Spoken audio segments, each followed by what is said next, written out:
What is body surfing? Why would you do that? And what is a Booger Bullet? If you'd like to find out, then you're in the right place. Welcome to Between Views. I'm your host, Alec Koski.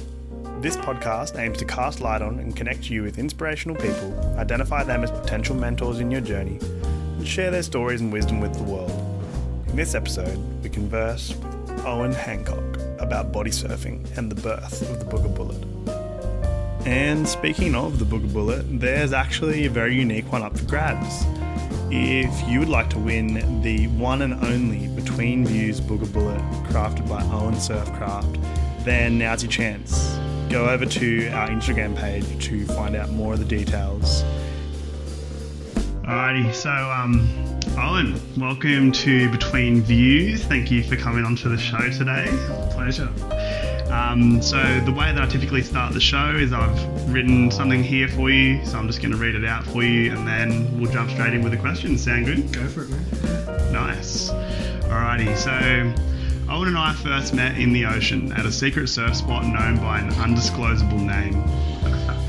That's the worst. So good, man. We immediately hit it off and bonded over our love of the waves, barrels and dawn missions. Owen is a passionate body surfer who lives by the motto, look weird, go fast.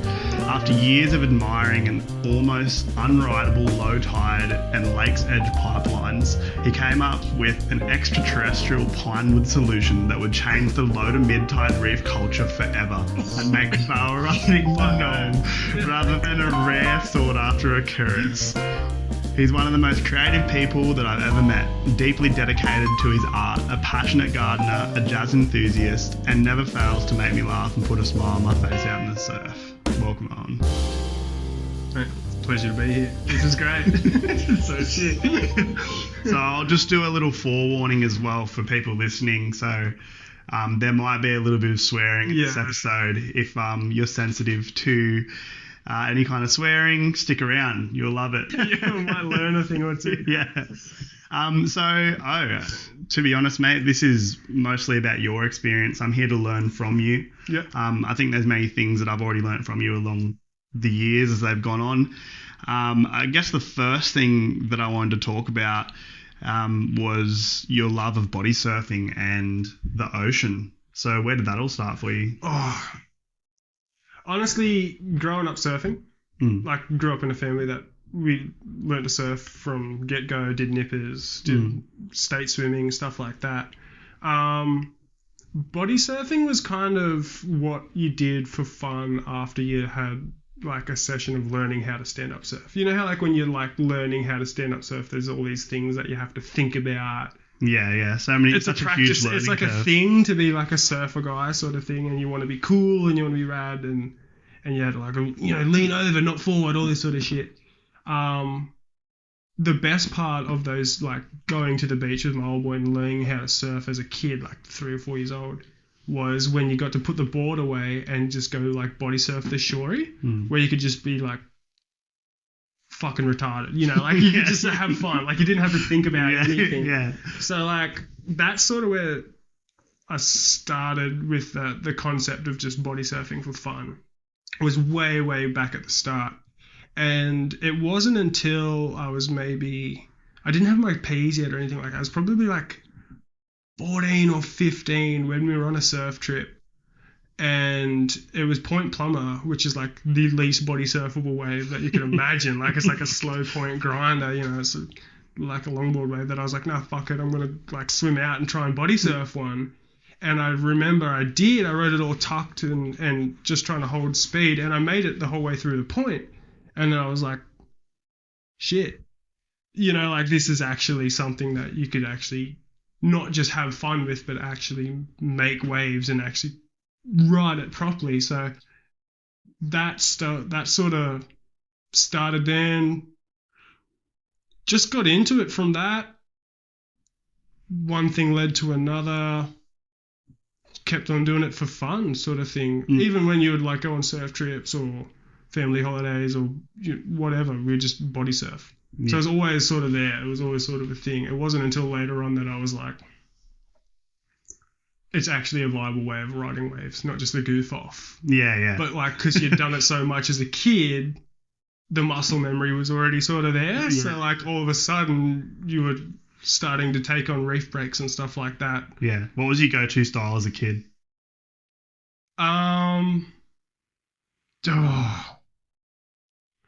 No style. You know, like an absolute frother. Like I remember like trips to Seals Rock where you were like halfway down the beach and body surfing for like 6 hours at a time to the point that your neck was like red raw from the wetsuit from shaking your head off constantly. Like you just pull into that many closeouts that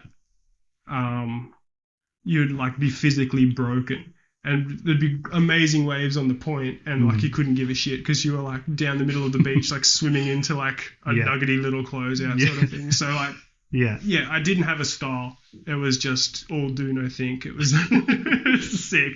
But, no green or foam, or like tiny bit of green and then mostly foam and sand. And sand, yeah, exactly. You're pulling sand out of every fucking orifice, you know. For weeks after. Yeah, exactly. Yeah, no, I didn't have a style at the time. It wasn't until, like, I don't know if you could call it a style, but there are different ways of body surfing, and you notice other people's ways of riding waves. It wasn't until you sort of started to get into more serious waves that you could develop a style. Yeah, I guess, you know. Yeah. Like, so it was that one wave. Where did you say it was? Point Plumber. Point Plumber. Yeah, it's like the worst wave for body surfing you could imagine. And that showed you that it was possible to ride long waves. And from there, did you start kind of like, I guess, changing your style? Yeah. And developing how you surfed? Yeah, absolutely. Like I still stand up surfing shortboards all the time, but like it was totally.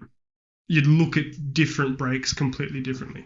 You'd sniff out different waves, or you'd go to waves that you've only like, oh, this is a single fin wave, or this is a thruster wave, and be like, oh, actually, can I body surf this wave? You know, and then you found out you could, and it sort of opened up that sub genre of waves that people didn't want, but you have the key to enjoy it, sort of thing. Yeah. You know, like it was that sort of where I found a lot of joy, like riding the scraps. Yeah. At good surf spots. Yeah. You know.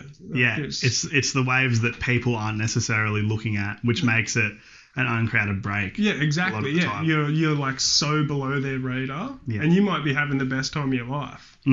But it's on waves that other people would sort of write off as just shit. Like it's just like, what the fuck are you doing? You know? Like, it's like, that's the beauty of it. That's sort of where I found. And they're looking at you laying down in, you know, a 2 to 3 foot shore break. Yeah. And they're not recognizing the fact that that's triple overhead.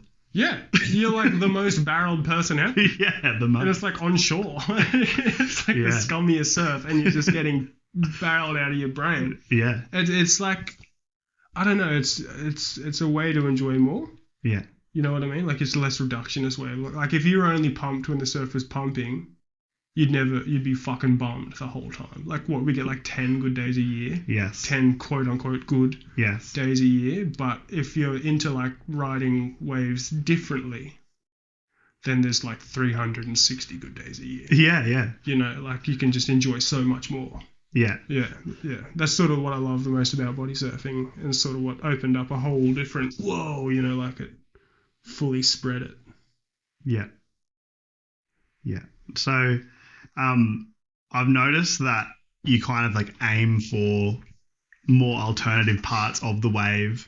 You've gone for more alternative styles. Looking around, sitting here, you've got this amazing, just surrounded your whole house by, I guess, alternative styles of weird art. Shit. Yeah. Yeah, I guess I've always been a weird person. We both have been, me and Mariah, so this is why we get along so well. Yeah, always been weird.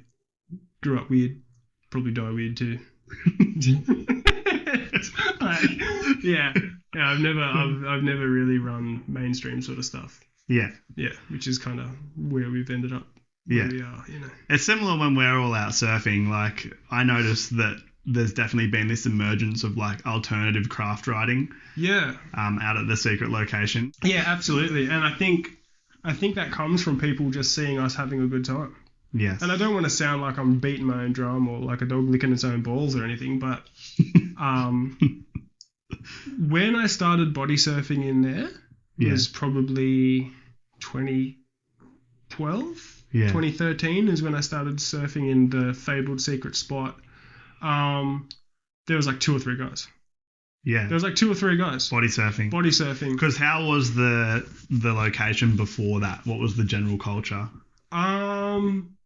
Like heaps of resin heads, meatheads, old sort of blokes that are like, oh, what are you doing that shit for, sort of thing. But there was no one there that was doing it. There's 2 or 3 guys, and then they'd had the competition at this fabled secret spot. So like once a year there would be 10 guys in the comp, and that was it. And since we've sort of been in there and like making those boards and surfing and having fun, I think a lot of people are just seeing just how much time we spend in the water compared to others, and sort of just, I don't know, jumping on board. Like, again, I'm not licking my own walls. I'm not saying, oh, I fucking changed everything in there. But since we have started sort of perpetuating that culture in there, it has changed so much. There's so many more people in the water. Like, how many times have we surfed lately where it's been like 10 guys body surfing the rock and 1 stand-up guy? It's most weekends. It's a little like swarm of seals at the like we're like meerkats, you know, like it wasn't a thing 10 years ago. Yeah. It just wasn't. And I think alternative surfcraft are getting maybe a bit more media coverage. There's a few movies that have been put out now about body surfing and stuff. Come Hell or High Water. That was one of my favourites. Tonic. Yeah, that was an absolute fucking catalyst, that film. Yeah. But it has changed heaps. And for the better, I think. I think a lot of the old guys hate it. Like, you quite often hear a mouthful about, the fucking invasion over here or whatever. Yeah. But at the same time, like, I couldn't give a rat's ass because I'm having fun with mates. Yeah. And it's kind of like, exactly. well, if you're being negative about it, then take a fuck at the moon, you know? Like, it's... Yeah. When your boards came in, it actually changed surfing for me completely. Like, I remember Blackie gave me a board of yours years back, cool. 6 years ago, and it literally I went from always stand-up surfing and pretty much, you know, you'd be stoked sometimes when the surf was good, but most times you'd turn up and it wasn't really that good for stand-up surfing. Like you said, 10 days a year. And and then pretty much as soon as I got one of these boards, it was like the gateway board to the key to the kingdom, man. to fun. It's the key to the kingdom. I realised that you can get like hundreds of waves and they're all good. You just needed, like, because sometimes the waves are small, especially certain times of year, like in summer and stuff like that, and your boards that you've made have kind of been the ticket to getting on everything. That's it. It's I sort of made them for that reason alone. It's like, what do you ride when there's no surf? Like, you still want to surf. You still want to be in the ocean, and like body surfing itself is probably not that much fun because it's small and piss weak and it's kind of slow. So having something that opens up that realm of waves that you wouldn't typically go chasing, it's hectic. And like, so many dudes I've shaped boards for that, like, just chuck them in their board bags for surf trips. Just that little extra piece. Just that one thing. And then I've had guys come back from like boat trips and stuff that said, I actually rode this thing more than my stand-up. You know, because like we got skunked on a trip. We bought these tickets, flew over there, got on the boat. It was small for 2 weeks. And everyone else was just sinking piss or, you know, whatever. And the guys that had those boards were surfing every day. So like I definitely feel like it was like it is a really good addition to anyone's sort of quiver. Like, you don't have to just be a body surfer to enjoy it. It's just something that's even keeping the boot of your car. So many guys like have a lunch break at the beach and they're like, oh shit, I have nothing to ride. But they have this thing in the car for a rainy day. The rainy day's in front of them and they've just had like 3 barrels that they wouldn't have had. Sort of thing. And that's worth the money right there alone. You know, like, that's well worth buying that. No, 100%. Investing in that. So why don't you go ahead and tell people listening about Owen Surfcrafts and why that all started in the first place? Funnily enough, I started making them because I had offcuts. All right, long story. Long story. Let's hear it. That's what we're here for. I dropped out of high school in year 11. But my partner, Mariah, was still going to school and she went on to uni and whatnot. So I dropped out of high school and started working nights at Big W, which was good. Like, I ran the back dock up there. So I'd work from like 3 till midnight, 3 till 11, and then 4 till midnight other nights. So I had all day to surf, which I did. Like, I was surfing constantly at that point. Had my P's. Yeah. Every day at the beach. And I've always been into making stuff. Like, I've always been hands-on, always been creative growing up. So, I don't know, I think it's a pretty natural progression. Like, I like this thing, and I like surfing, and I like making stuff.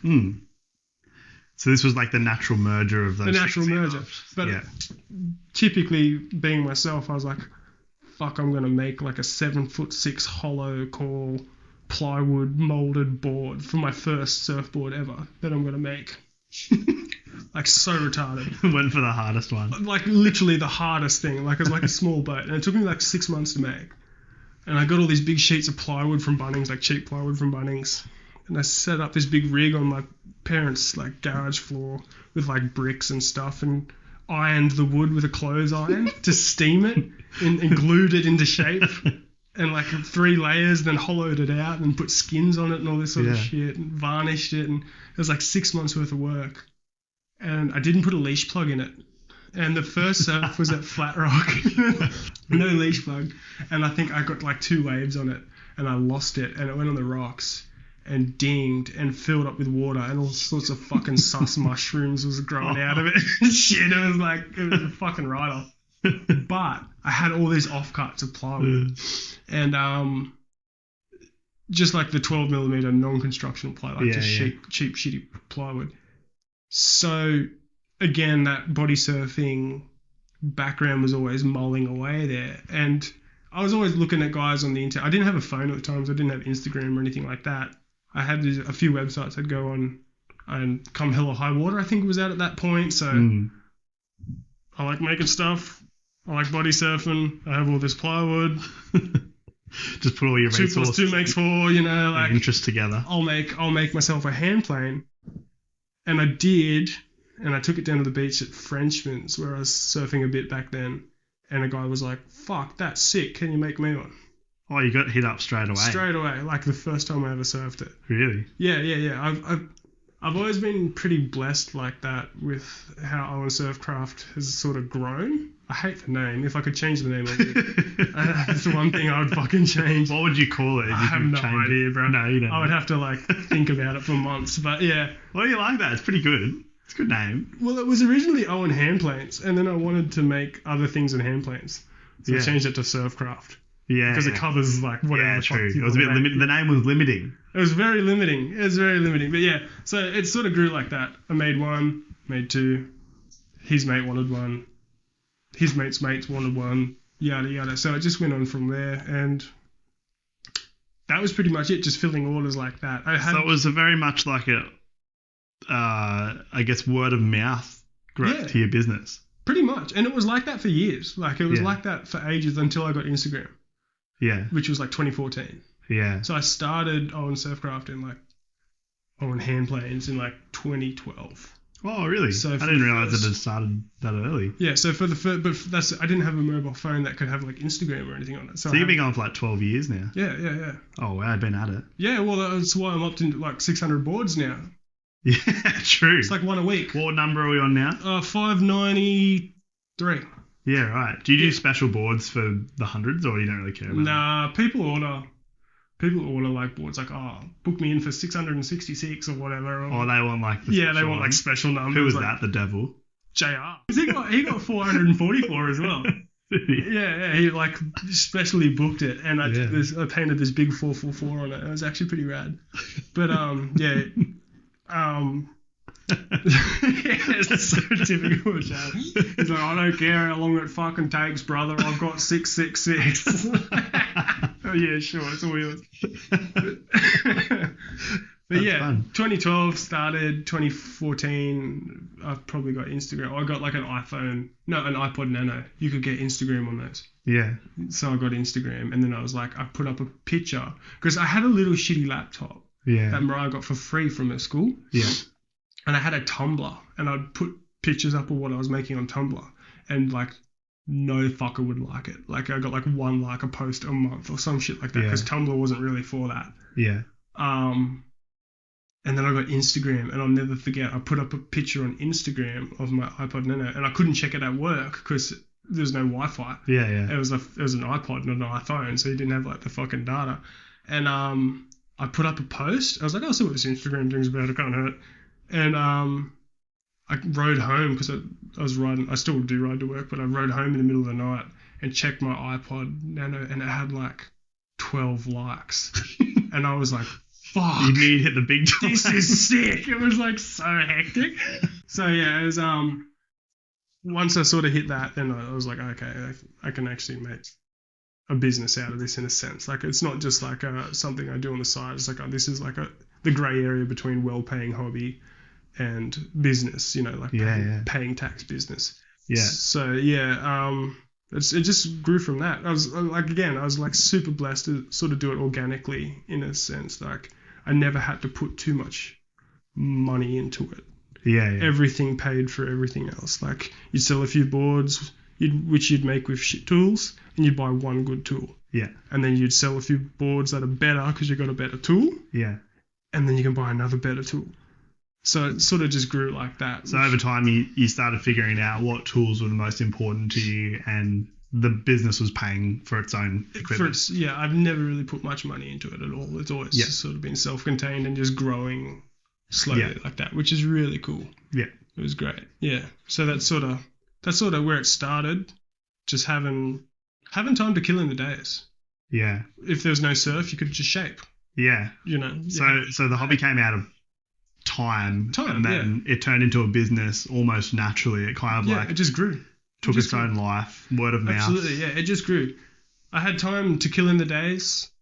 I had guys that wanted things made for them. And then every one that you made sort of generate another 2 more people wanting boards and whatnot.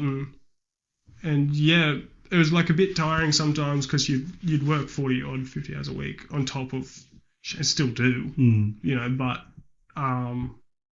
it sort of just was the side hustle that just sort of sat there and just kept growing. And that was all hand planes back then. I shaped maybe 150 hand planes and sold them before I'd sort of got into pipos and the bullets that we know today. Was like, I think I was like 230 boards in when I first started to make what we know today as like the bullet, the Owen Surfcraft bullet. So the bullet, for people listening, is kind of like the main craft. It's kind of like the one that a lot of this is really truly built around. Yeah. What makes the bullet such a special board?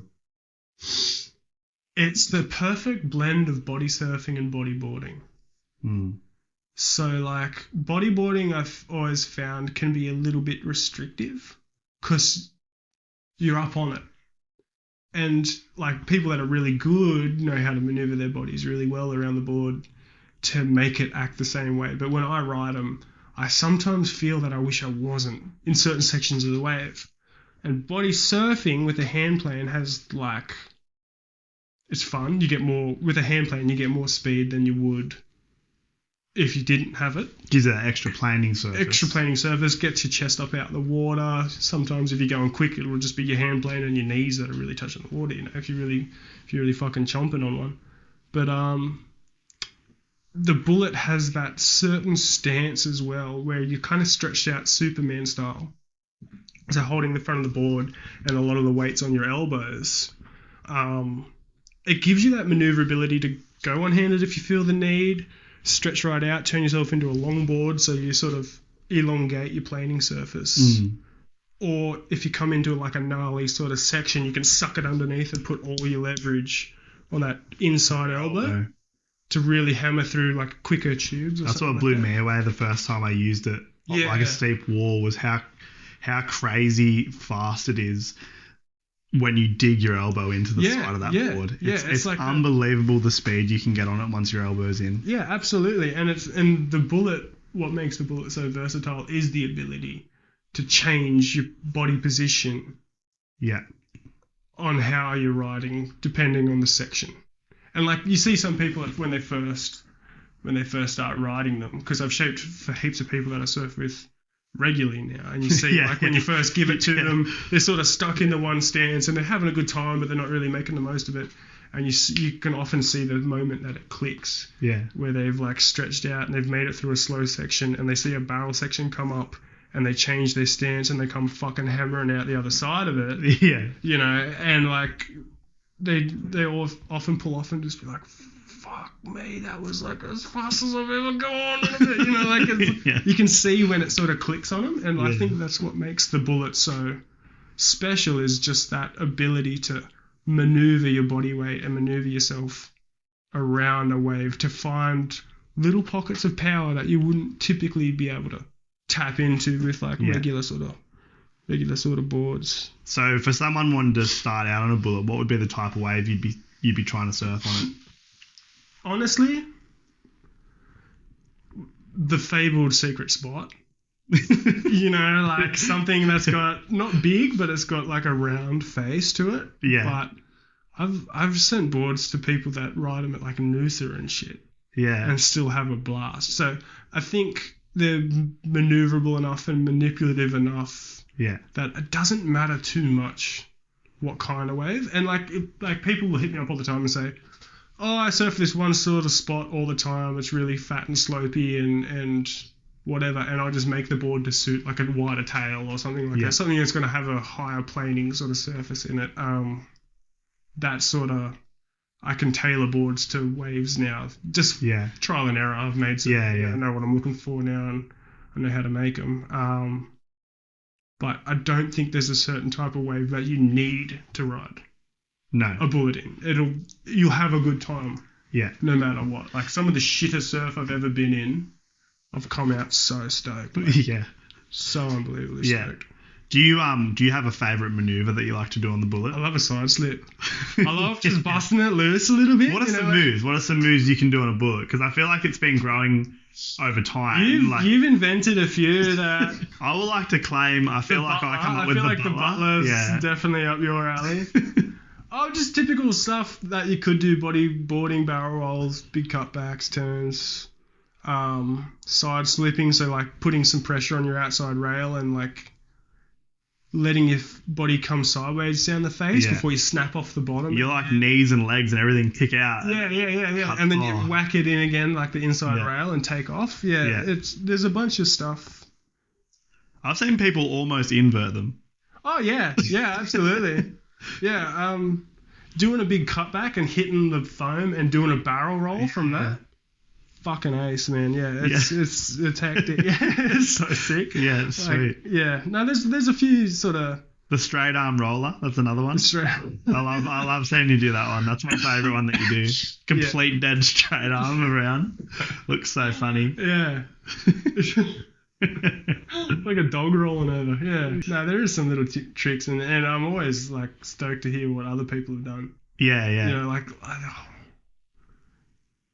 Yeah, there's been a few people that have hit me up like, oh, I've fucking did like a 360 cutback on this, and I'm kind of like, yeah, bro, I don't know, but if I see it, I'll be sick, You'd need a lot of speed. Do it again, you know, just let me watch. I don't say why not, I don't want to limit anyone. Yeah, no, absolutely, no. Yeah, send a video through. Please, tag me in it, That way I can get 14 likes on Instagram. I'm like at 16, bro, I'll fucking blow the roof off it. It was crazy. It was such a wild thing to see that the first picture I put up was just like, why haven't I been doing this the whole time? Yeah. You know? But like, it's kind of crazy the amount of motivation. Thank you for listening to part 1 of our interview with Owen. If you enjoyed what you heard, then please jump over to Owen_surfcraft on Instagram and give him a follow. Secondly, if you listen regularly and want to hear more, then please help us out by leaving a star rating and comment, and we can continue to bring you more and more episodes. Remember to like or share it with a friend if it reminds you of them, and to leave a review in the section below. Or if you really found the information valuable, then you're welcome to purchase me a scrumptious cup of Make More Podcast Juice at buymeacoffee.com/betweenviews. I just want to give a shout out to our first supporter, MX, who shouted Between Views 3 coffees. Thanks so much. Finally, if you know someone who deserves to be interviewed or just have some feedback, then send us an email at betweenviewsbb@gmail.com or message us on Instagram. Thanks again and see you soon. Between Views.